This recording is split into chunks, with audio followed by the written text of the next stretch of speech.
እናንተ ጉዳይ ከደሞዝ ጋር የሚያያዘው አጠቃላይ ቅድም ያነሳሁት ነው። በኋላም እንደየሁኔታው ነካከዋለሁ።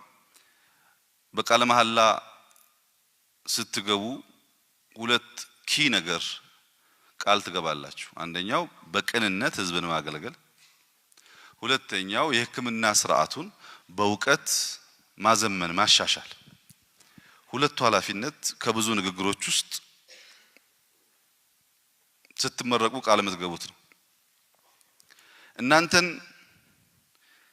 ሕክምናን ገንዘብ ማግኛ፣ ሕክምናን ዝና ማግኛ አርገን ካሰብን ዋና ኮር ሜሴጅ የሆነውን ሰው መርዳት ኮምፕሮማይዝ እናደርጋለን። የእናንተ ዋናው ነገር ሰው መርዳት ነው፣ ራስን መስጠት ነው፣ ሰውን ማዳን ነው። ለዚህ ስጦታ ምንም አይነት ክፍያ ቢከፈላችሁ በሰራነው ልክ ሊባል አይችልም። ህይወት እያዳናችሁ ህይወት ለሚያድን ሰው ምንድነው ይከፈለው? እናንተ በቅንነት ስታገለግሉና ስትሰሩ ሊያልፍ የነበረን ሰው እያዳናችሁ፣ በእናንተ ደግሞ ስህተት የሰው ህይወት እያለፈ፣ በሁለቱም መንገድ ቅጣቱም ሽልማቱም አስቸጋሪ ነው የሚሆነው። እኔ ለሕክምና ሙያተኞች ውለታቸው በገንዘብ ይከፈላል ብዬ አላምንም። የኛም ሌላ ዓለም ያለው ውለታችሁ የጀግና ክብር፣ ሀገር የሚወድ ሀገር የሚያገለግል ክብር ሲስተማቲካሊ ልክ እንደ ወታደር እንደተባለው የመስጠት ስራ ይኖርብናል።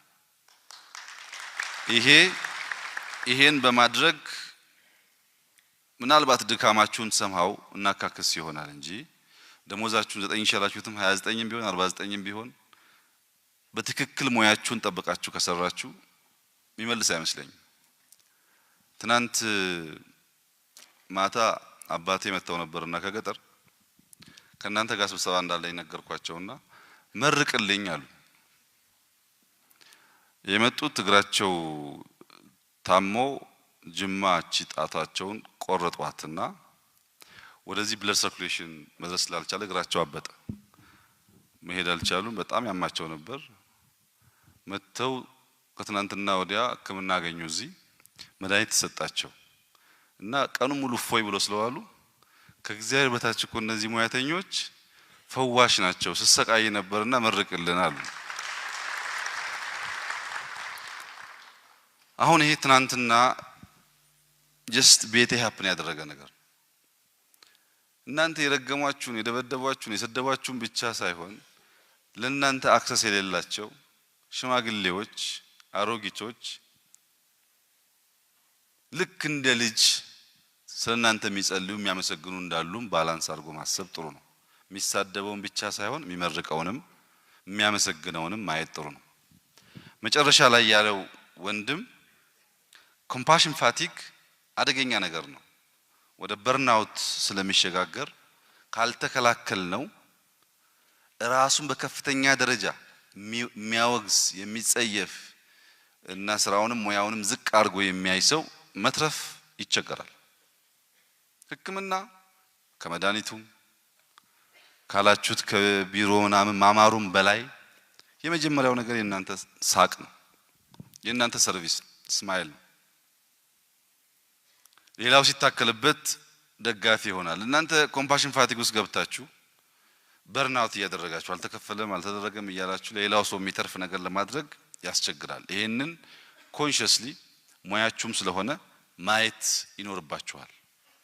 በርደን ችግር ጫና እንደተጠበቀ ሆኖ እሱን ተቋቁመን ግን እንዴት ነው ግለሰብን ቡድንን ሀገርን የምናሻግረው የሚለው ማየት። ይሄን ከእናንተ ነው የምንማረው። አንድ ሰው ታሞ ሕክምና ሲመጣ ከአንድ ሳምንት በኋላ ከ15 ቀን በኋላ እዚህ የሕክምና ማዕከል ታክሜ እድናለው የሚል ተስፋውና የኔ ጉዳይ በቃለት ብሎ የሚያስበው ሰው ፐርሰንቴጁን ለእናንተ ልተው። እናንተ ግን እስከ መጨረሻው ሰከንድ ሁሉ ጊዜም አድናለው ያላችሁ የምታከሙት እንጂ ይሞታል ብትሉ እኮ አብራችሁ አትደክሙ። ያ ያድናለው ኢነርጂ ለሰውየው ይጠቅማል፣ ለእናንተም ይጠቅማል። የማዳን ግማሽ መንገድ ስለሆነ እሱን መጠበቅ ያስፈልጋል። ከሕክምና አንፃር ትኩረት ተነፍጓል የሚል ሰፊ ስለሆነ አሚርን ጠይቄው ነበር እውነት ነው ወይ ይሄ ነገር ሰዎቹ የሚያነሱበት ቶን ብዬ ምክንያቱም ደግሞ በጣም አቴንሽን ሰጥቻለሁ ብዬ ማስበው ለእናንተ ስለሆነ ማለት ነው ትኩረት የተሰጠው ሴክተር በዚህ አመት ውስጥ ህክምና ነው የሚል እምነት ነበረኝ እና ጥያቄዎቻችሁ ውስጥ ምንም አይነት የትኩረት ምልክት ስለማይታይ በአየር ላይ የቀሩ ጉዳዮች እንዳይኖሩ ሰግቼ ጠይቄው ነበር ለምሳሌ ግዢን በሚመለከት ላለፉት አመታት ከፍተኛ ጭቅጭቅ ነበር ህክምና ሴክተር ውስጥ የፍሬምወርክ የጨረታ ግዢው እንደዛ ስላልነበረ በሪኤጀንት በማቴሪያል በአቅርቦት ከፍተኛ ችግር አለ የሚል መጥቶ የፍሬምወርክ ግዢ ከፈቀደን በኋላ አብዛኛው የላብ ኢኩዊፕመንት ሳንገዛ አቅራቢዎች ያቀርቡኝ ሪኤጀንት እየገዛን የምንጠቀምበት እድል ተፈጥሯል ቅድም ከቃጋ የምታነሱትን ነገር በተለይ አዲስ አበባ ላይ ብዙ ቦታ እየሰራ ነው ማስፋት ያስፈልጋል ይሄ ውሳኔ ብዙ ችግር ፈቷል ኢንስቲትዩሽናሊ ሁለተኛ ኤፍኤማካን ወደ ኤፍዲኤን ቀይር ፎከሱ ምግብና ድራግ ይሁን ብዙ ነገር ይዞ ሴክተሩን የሚያቀጭጭ ስራ አይስራ ያልንበት አንዱ ነገር አንድ መድኃኒት ኢትዮጵያ ውስጥ ገብቶ ለመመዝገብ አንድ የመድኃኒት አይነት ለመመዝገብ 200 ቀናት ያስፈልገዋል ሲባል ኢንስቲትዩሽኑን ፉድ እና ድራግ ላይ ፎከስ እንዲያደርግ በማድረግ 14-15 ቀናት ዝቅ እንዲል ተደርጓል ይሄ ማለት አዳዲስ መድኃኒቶች ኢኖቬት ተደርገው ሲመጡ ሲፈጠሩ እኛ ስላላወቅናቸው ብቻ እኛ ጋር ስላልነበሩ ብቻ በፍጥነት ሰው ማዳን እንዳይችሉ እንዳይከላከል ያግዛል ማለት ነው ኢንስቲትዩሽናል ቼንጅ ነው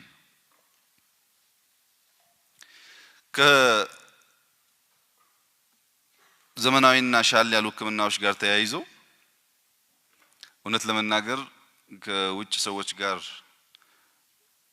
በመታቆት ምክንያት የልመና እርዳታ ንግግር ስንነጋገር ነምበር 1 ንግግራችን ህክምና ነው አንደኛ ምንነጋገረው ህክምና ላይ ነው ህክምና ላይ ስንነጋገር ኢትዮጵያ ውስጥ ሜዲካል ቱሪዝም ያስፈልጋል ለጊዜው ነዳጁ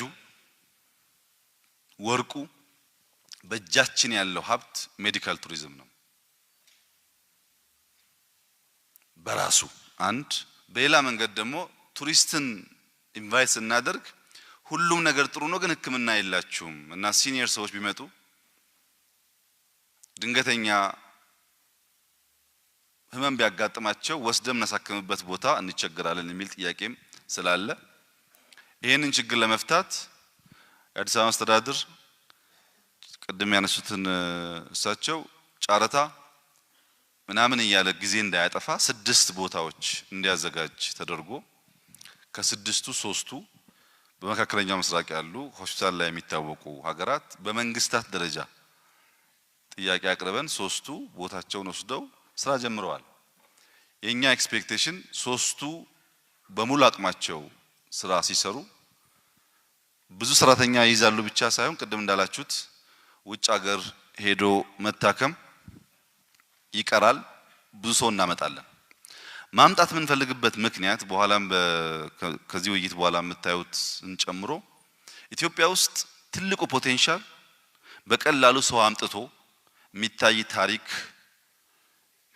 ሚነገር ባህል እያለ መጠቀም አልቻልንም ለምሳሌ ከሰኔ እስከ ነሐሴ እኛ ጋር የዝናብ ወቅት ነው ከሰኔ እስከ ነሐሴ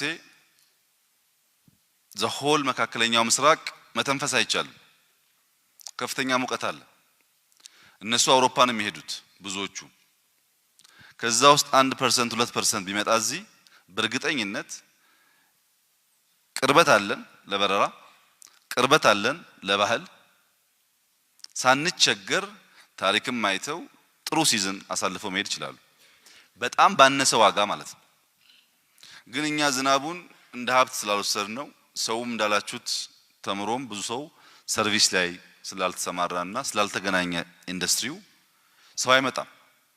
በሌላ መንገድ አውሮፓ ዊንተር ሲሆን ከፍተኛ የሆነ በረዶ ቅዝቃዜ ስላለ ሲኒየሮቹ አሁን ልክኛ የወጣት እድሜ እንደሚያስቸግረን አሁን ወጣትና ፌስቡክ ይያል አፍሪካ ሀገሮች እንደምንቸገረው አውሮፓ ሀገሮች ደግሞ ሲኒየር ሰዎች ኤጅድ ሰዎች ያስቸግሯቸዋል። ለነሱ ነርስ መመደብ አለባቸው፣ ክትትል ያስፈልጋል። ትናንት ስላገለገሉ አይጣሉም። እንደኛ ደግሞ በሶሻል በቤተሰብ ማድረግ ያስቸግራል። እንደምታውቁት ልጅ አባቱን የመጦር እንትኑ ጠባብ ነው። ልጅ አባቱን በሳምንት ሄዶ ከጎበኘም በጣም ጥሩ ሰው እኮ ነኝ አባቴን ቪዚት አድርጌዋለሁ ነው የሚለው እዛ እንጂ ራሱ ጋር ወስዶ ማስታመም ማሳከም ብዙም ባህላቸው አይደለም። መንግስት በርደን አለበት። ዊንተር ላይ 2 ወር 3 ወር ነርስ መድበው ሲኒየር ሰዎች ከሚያስቀምጡ ወደዚህ አካባቢ ልኳቸው እኛ በዛ ጊዜ ሙቀት ስለሆነ ሲዝኑ ሀገርም እያዩ ነርሶቻችንን መድበን በጣም ባነሰ ገንዘብ ብዙ ቱሪስት ማምጣት እንችላለን። እድል አለ። ግን የሚያንሱት አንድ ጥያቄ ህክምና ነው። በእናንተ ሳይድ በተነሳው ብቻ ሳይሆን በእነሱ በዚህ አግባብ 6 ቦታ አዘጋጅተን 3ቱ ስራ ጀምረዋል። እነሱን ደግፈን ሳያሳበው ስራው እንዳይቆም አድርገን ማስጨረስ አለብን። እንደዚህ አይነት ስራ ቤትም ዓለም እንዳለው በመንግስት የሚሰራ አይደለም። እንደዚህ አይነት ስራ በግል ነው የሚሰራው። የኳሊቲ ጉዳይ ብቻ ሳይሆን ያው የመንግስት ቅድም እንዳነሳችሁት ስለሆነ ማለት ነው ትኩረት አልተሰጠውም የሚያስብል አይደለም። ሁለተኛው በመንግስት ሆስፒታሎች ውስጥ ደግሞ ዘንድሮ